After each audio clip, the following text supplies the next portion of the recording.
اللہ تعالیٰ کی برکت اور اللہ تعالیٰ کی نافرمانی اور اس کی نافرمانی کرنے میں لعنت، اس پر دو چیزیں ہیں۔ جس پر اللہ کی برکت آتی ہے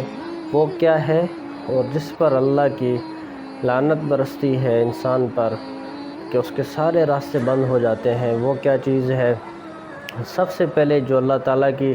برکت کا باعث بنتی ہے وہ اللہ تعالیٰ کی اطاعت ہے، کہ اللہ کی مان کر چلنا، اللہ کے احکام کو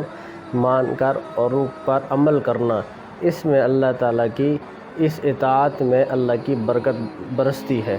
اور نافرمانی میں اللہ کی لعنت اور غضب اترتا ہے۔ حدیث قدسی میں آتا ہے، اللہ فرماتے ہیں اذا اطیعت رضیت واذا رضیت بارکت لیس لبرکۃ النہایہ،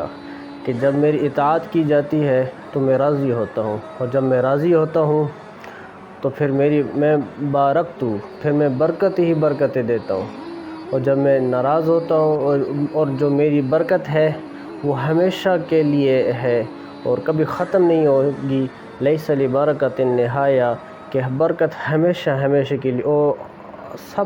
کچھ دے دوں گا، سب کچھ عطا کر دوں گا، کہ میری برکت کبھی ختم نہیں ہوگی۔ اور اللہ فرماتے ہیں اذا عصیت، کہ جب میری نافرمانی ہوتی ہے